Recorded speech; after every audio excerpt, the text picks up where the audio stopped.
நீங்க இந்த போட்டோ வந்து எப்படி வச்சாங்கன்ட்டு எல்லாம் கேள்வி கேட்டிருக்கிறீங்க. வைக்க கூடாதுன்ட்டு ஏதாவது சட்டம் இருக்கா என்ன?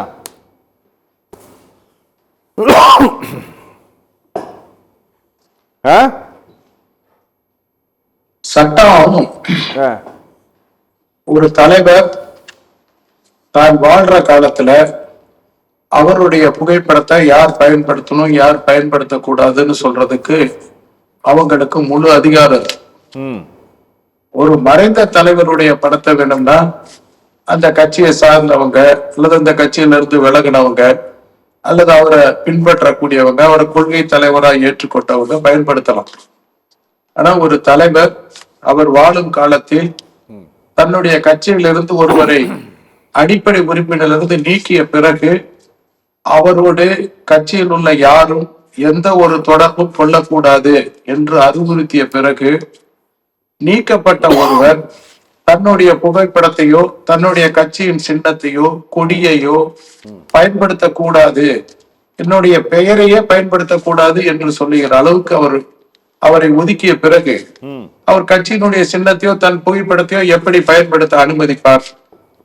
எல்லா கட்சியும், பாட்டாளி மக்கள் கட்சி அன்றில்லை, எந்த ஒரு கட்சியிலையும் அந்த கட்சியுடைய தலைவர் வாழும் காலத்தில் அந்த கட்சியிலிருந்து ஒரு நீக்கப்பட்டவர் வேறு ஒரு அமைப்பை துவங்கினாலோ அல்லது தனியாக ஒரு கோஷ்டியாக அந்த கட்சியிலிருந்து பிரிந்து சென்று ஒரு கோஷ்டியாக அவர் ஒரு இயக்கத்தை நடத்தினாலோ அல்லது எந்த வேற ஏதாவது உரிமை கொண்டாடினாலோ அந்த தலைவரே தான் வாழும் காலத்தில் என்னுடைய புகைப்படத்தை பயன்படுத்தக்கூடாது என்றுதான் சொல்லுவார்கள். அதுதான் நியதி, அதுதான் சட்டம். பயன்படுத்த முடியாது. நாங்க மறைந்த தலைவர்களுக்கு வேண்டுமானால் யார் வேணாலும் உரிமை கொண்டாடலாம். இப்ப எம்ஜிஆர் படத்தையோ கலைஞருடைய படத்தையோ அண்ணாவின் படத்தையோ பெரியாருடைய படத்தையோ காரல் மார்க்ஸ் படத்தையோ பயன்படுத்துவது வேறு. தலைவர்கள் வாழும் காலத்தில் அவங்களுடைய படத்தை பயன்படுத்தக்கூடாது. இப்ப பாரதிய ஜனதா கட்சியினுடைய தலைவராக இருக்கக்கூடியவர்களை போட்டோவை யூஸ் பண்ணாங்களா அந்த மேடையில? இல்ல, அந்த மேடையில வந்து அவர் சொல்றது புகைப்படத்தை பயன்படுத்தக்கூடாது, சின்னத்தை பயன்படுத்தக்கூடாது, கொடியை பயன்படுத்தக்கூடாது, என்னுடைய பெயரை பயன்படுத்தக்கூடாதுன்னு சொல்லி இருக்காரு. ஐயா பெயரை உச்சரிக்கல. பிரதமர் வந்து சொன்னாரு திரு ஆர் அன்புமணின்னு சொன்னாரு. அதை ஏத்துக்கலாம், சரியாதான் சொன்னாரு. ஆனா அன்புமணியை பேச அழைக்கும் போது பாத்தீங்கன்னா பாட்டாளி மக்கள் கட்சியின் நிறுவனர் தலைவர் அன்புமணி ராமதாஸ் நாடாளுமன்ற உறுப்பினர், அதுல எத்தனை முரண்பாடு பாருங்க. நிறுவனர்னு ஒரு முரண்பாடு, தலைவர் இல்லாத ஒரு தலைவர்னு ஒரு முரண்பாடு, முன்னாள் நாடாளுமன்ற ஒரு உறுப்பினர் இருந்தால் நாடாளுமன்ற உறுப்பினர்ங்கிற ஒரு முரண்பாடு, இப்படி ஏராளமான முரண்பாடுகள் அந்த இடத்துல கடைபிடிக்கப்பட்டது. அதை கண்டிக்க தானே செய்வாங்க. அது கண்டிப்பது நியாயம் தானே. விரக்தியில இருக்கீங்களோ என்ன? எங்களுக்கு என்ன விரக்தி? எங்களுக்கு எந்த விரக்தியும் கிடையாது. ஒரு கட்சி கட்டுப்பாட்டை மீறியவர், கட்சிக்கு கட்டுப்பட்டு நடக்க தெரியாதவர், கட்சி தலைமையை மதிக்க தெரியாதவர், நம்மை உருவாக்கிய தலைவர் மருத்துவர் ஐயா அவர்களிடம் கட்டுப்பாடோடு இருக்க தெரியாதவர், இந்த கட்சியின் கொள்கைகளை பின்பற்ற தெரியாதவர், கோட்பாடை பின்பற்ற தெரியாதவர், எந்த ஒரு வகையிலும் பாட்டாளி மக்கள் கட்சியின் உறுப்பினராக இருக்கின்ற தகுதியை இழந்தவர், அவரை மருத்துவர் ஐயா அவர்கள் பல முறை வாய்ப்புகள் கொடுத்தும் தன்னை திருத்திக் கொள்ளாத காரணத்தால் அவரை கடைசி வேறு வழி இல்லாமல் அடிப்படை உறுப்பினரிலிருந்தே நீக்கிவிட்டார். அவர் வந்து எப்படி நீங்க அவர் சின்னத்தை பயன்படுத்துறத அனுமதிக்க முடியும்? எந்த கட்சிக்கும் இது பொருந்தும். எந்த ஒரு கட்சியும் அவங்க கட்சியை விட்டு நீக்கினவங்களே எங்க சின்னத்தை பயன்படுத்தக்கூடாதுன்னு தான் சொல்லுவாங்க.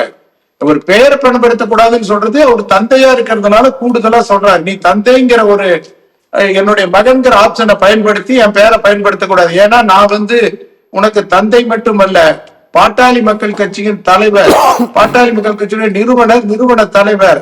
நீ உன் தந்தை என்று எனது பெயரை பயன்படுத்தி கொண்டால் என் கட்சியை எனக்கு தெரியாமல் நீ தவறாக பயன்படுத்துகின்ற வாய்ப்பு உனக்கு கிடைக்கிறது. அதனால் பயன்படுத்தக்கூடாது. நீ என் மகன் என்பதால் இன்சியல் போட்டுக்கலாம், ஆர்னு போட்டுக்கலாம், இரான் போட்டுக்கலாம், அதாவது தடுக்கல. ஆனா நீங்க அன்புமணி ராமதாஸ் என்று போடுகின்ற போது அந்த ராமதாஸ் என்ற ஆதிக்கம் உள்ள அந்த கட்சியின் தலைவராக இருக்கக்கூடிய அந்த தகுதியை, அவருடைய உழைப்பை, அவருடைய பெயரை நீங்க எடுத்துட்டு கட்சியில குழப்ப விளைவிப்பீங்க. அதனால பயன்படுத்தக்கூடாதுன்னு சொல்றாரு. சார், இத வந்து நீங்க வந்து அவர்கிட்ட பேசிக்கங்க, திரு அன்புமணி கிட்ட பேசிக்கங்க. ஆனா நேற்று மேடையில் ஒரு பிரதமர் வந்து கலந்து கொண்ட ஒரு பொதுக்கூட்ட மேடையில் பாமக அப்படிங்கிறதுக்கான அங்கீகாரம் மருத்துவர் அன்புமணிக்குத்தான் கிடைத்திருக்கிறது.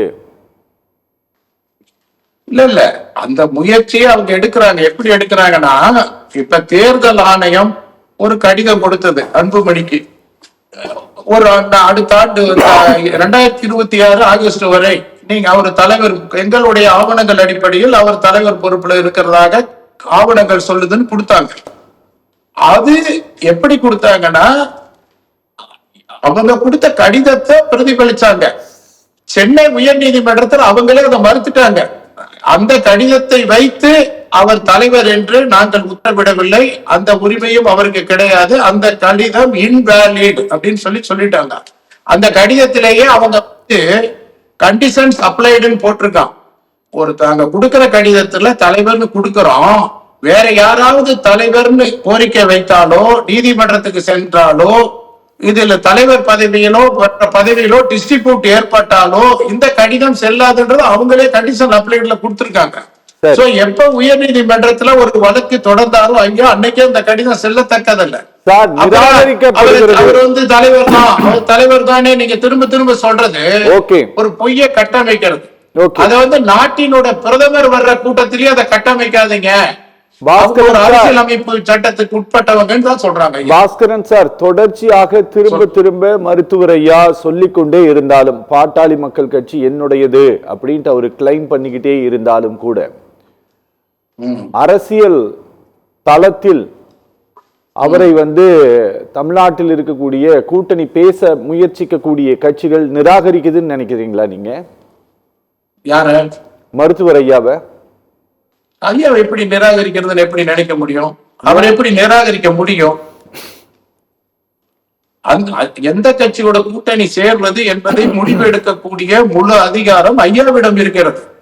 பாட்டாளி மக்கள் கட்சியின் தலைவராக பாட்டாளி மக்கள் கட்சி யாரோடு சேர்ந்து கூட்டணி அமைக்க வேண்டும், எவ்வாறு கூட்டணிகள் பேச்சுவார்த்தை நடத்த வேண்டுங்கிற முடிவு எடுக்க வேண்டியது ஐயா. அவரை புறக்கணிக்கிறதுக்கு யாருக்கு அதிகாரம் இருக்கு? எப்படி புறக்கணிக்க முடியும்? ஒரு கட்சி தலைவர் இன்னொரு கட்சி எப்படி புறக்கணிக்க முடியும்? சரிங்க சார், பேசலாம் சார். பாஸ்கரன் சார், பாட்டாளி மக்கள் கட்சியினுடைய நிறுவன தலைவர் மருத்துவர் ராமதாஸை நம்புவதற்கு தயாராக இல்லாமல் பாரதிய ஜனதா கட்சியை டாக்டர் அன்புமணி நம்ப தொடங்கிட்டாரா சார்? இல்ல, நீங்க வந்து மருத்துவர் அன்புமணியிடம் இருந்த தலைவர் பதவியை பறித்து அந்த தலைவர் பதவியை மருத்துவர் ஐயா அவர்கள் தானே எடுத்துக்கொண்டு மருத்துவர் அன்புமணி அவர்கள் இன்றிலிருந்து செயல் தலைவராக செயல்படுவார் அப்படின்னு என்னைக்கு அறிவிச்சார்னு பாருங்க. என்னைக்கு அறிவிச்சார் சொல்லுங்க? அடுத்த நாள் அமித்ஷா வந்து கூட்டணி பேசின அன்னைக்கு. நல்லா தெரிஞ்சுக்கிடுங்க. அடுத்த நாள் அமித்ஷா வந்து தமிழ்நாட்டுல ஒரு கூட்டணியை ஃபார்ம் பண்றார். முதல் நாள் தான் ஐயா அறிவிச்சார். அப்படின்னா என்ன அர்த்தம்னா, தன்னிடம் உள்ள வழக்குக்கு பயந்து கொண்டு சிறை செல்வதற்கு பயந்து கொண்டு 2024 அடைகின்ற பாதாளத்துக்கு செல்லுகின்ற ஒரு கூட்டணியை அன்புமணி முடிவெடுத்தது போல மீண்டும் ஒரு முறை நாளை எடுப்பார் என்பதை தெரிந்து கொண்டு முதல் நாள் அவருடைய பதவியை பறித்தார் ஐயா. நீங்க ஏதோ இன்னைக்கு போய் அதிமுக ஒரு கூட்டணி சேர்ந்துட்டார் நினைக்கிறீங்க. அவருலாம் ரொம்ப நாள் ஆகி போச்சு. அவர் வந்து பாரதிய ஜனதா கட்சியினுடைய ஒரு பார்ட்டா, ஒரு அடிமையா, ஒரு ஏக்நாத் சிண்டேவா அவர் மாறி ரொம்ப நாள் ஆயிடுச்சு. இன்னைக்கு நடந்த கூட்டணிங்கிறது எப்படி எடப்பாடி பழனிசாமி அவர்களை பாஜக கைப்பொம்மையாக மிரட்டி வைத்திருக்கிறதோ அதுபோல் அன்புமணியையும் வைத்திருக்கிறது, டிடிவி தினகரனையும் வைத்திருக்கிறது. இன்று அவர்கள் நாடகத்தை அரங்கேற்றுகிறார்கள். இன்னைக்கு நீங்க 2 பேரும் போய் கையெழுத்து போட்டு வாங்க, நாளைக்கு நீங்க 2 பேரும் போய் கையெழுத்து போட்டு வாங்க, இன்னைக்கு மேடைக்கு வாங்க, என்னென்ன பேசுங்க என்னென்ன பேசாதீங்க என்பதை எல்லாம் பாரதிய ஜனதா கட்சி அவர்களை கோடிட்டு காட்டி வழிநடத்தி கொண்டிருக்கிறது. இவர்கள் எல்லாரும் தன்னிச்சையான முடிவுகளை யாரும் எடுக்கவில்லை. இதுக்கு ஒரு உதாரணம், அன்புமணி அவர்கள் நேற்று மேடையில முழங்கினாரு, திமுகவை பத்தி எதிராக பயங்கரமா முழங்கினாரு. ஆனா இந்த மேடைக்கு கீழே இப்ப 100 நாள் சுற்றுப்பயணம் போனார் இல்லைங்களா, அப்ப என்ன சொன்னாரு? வன்னியர்களுக்கு இந்த அரசாங்கம் 10.5% இடஒதுக்கீட்டை தரவில்லை. 10.5% பத்தாது, 15% தர வேண்டும். இடஒதுக்கீடு கொடுப்பதற்காக ஜாதிவாரி கணக்கெடுப்பு நடத்த வேண்டும்ல ஒவ்வொரு மாவட்டமா போய் முழங்கினாரு எங்க அண்ணன் அன்புமணி. நேத்து மேடையில ஏன் அதை பேசல? ஏன்னா அவருக்கு கொடுக்கப்பட்ட ஸ்கிரிப்ட்ல அது இல்ல, அவர் பேச முடியாது. நேத்து அந்த மேடை என்பது பாரதிய ஜனதா கட்சி எதை வலியுறுத்துகிறதோ, எதை அனுமதிக்கிறதோ, எதை சொல்ல அவர்களுக்கு அனுமதி வழங்கப்பட்டிருக்கிறதோ அதை மட்டும்தான் மரியாதைக்குரிய எடப்பாடி கே பழனிசாமி அவர்களும் சரி, மரியாதைக்குரிய அன்புமணி அவர்களும் சரி, மரியாதைக்குரிய டிடிவி அவர்களும் சரி, ஏனைய தலைவர்களும் சரி பேசிட்டு வந்திருக்காங்க. இது முழுக்க முழுக்க ஒவ்வொருவரும், அதாவது பாஜக பாணியில ஒவ்வொரு கட்சிக்கு ஒரு ஏக்நாத் சிண்டே மாதிரி வச்சிருக்காங்க. நீங்க இது ஒரு கூட்டணி அமைச்சிட்டாங்க, அன்புமணியை உடனே கூட்டிட்டாங்க, அதனால அன்புமணி தான் பாமக, இதெல்லாம் ஒரு கட்டமைக்கப்படுவது. இப்ப என்ன, எல்லாரும் கட்சி, எல்லா அரசியல் கட்சியும் கூட்டணியை முடிவு செய்து வேட்பாளர்கள் எல்லாம் அறிவிச்சுட்டு தேர்தல் கமிஷன் தேர்தல் தேதி அறிவிச்சு நாமினேஷன் எல்லாம் போட்டு இப்ப அடுத்தது ஓட்டு போட போறாங்களா? இன்னும் ஒண்ணுமே ஆரம்பிக்கல. ஏற்கனவே அடுத்தவர்கள் கட்டுப்பாட்டில் இருப்பவர்கள் அவசர அவசரமாக முடிவு எடுக்கிறாங்க. ஆனா மருத்துவர் ஐயா அவர்கள் சுயம்பு. மருத்துவர் ஐயா அவர்கள் அரசியலிலே பல தேர்தலை சந்தித்தவர், பல தின்னு கொட்டை போட்டவர். எந்த ஒரு தலைவருக்கும் பயப்பட மாட்டார். பிரதமர் மோடியாக இருந்தாலும் தவறு தவறுதான் என்று சுட்டி காட்டுகின்ற தைரியம் உள்ள தலைவர். அவரு நம்ம சகோதரர் சொன்ன மாதிரி அவர் முட்டி போனவர்ல, நீங்க தான் முட்டி போட்டவங்க. அவரு முட்டி போனவரும் இல்ல, திறமை இல்லாதவரும் கிடையாது. அவருக்கு ஏராளமான திறமைகள், வலிமைகள் எல்லாம் இருக்குது. முட்டி போடுறதெல்லாம் உங்க வேலை. மருத்துவர் ஐயா யாருன்னே மரியாதைக்குரிய எடப்பாடி கே பழனிசாமி மன்னனுக்கு நல்லா தெரியும். நீங்க அவங்க பேரை கெடுக்காதீங்க. ஏற்கனவே அவர் மருத்துவர் ஐயாவோட கூட்டணி வைக்க முடியாம போயிடுச்சு. பாரதிய ஜனதா கட்சிக்காரங்களோட வெட்டின குழியில நாம விழுந்துட்டோமே, இப்படி அன்புமணியை சேர்த்துட்டு இருக்கிறோமே, தமிழ்நாடு பூரா ஐயாவை கடவுளாக நினைக்கின்ற அந்த வன்னியர் சமுதாயம் நமக்கு எப்படி வாக்களிக்கும்? நாம் இப்பொழுது எப்படி ஆட்சி அமைக்க போறோம்? எதிர்கட்சி தலைவர் கூட ஆவோமா, ஆக மாட்டோமா? நம்மை காலி பண்ணி பிஜேபி அந்த இடத்தை கைப்பற்றி கொள்ளுமா அப்படின்னு பயந்து போய் கிடக்கிறார். அவரு பாவம்.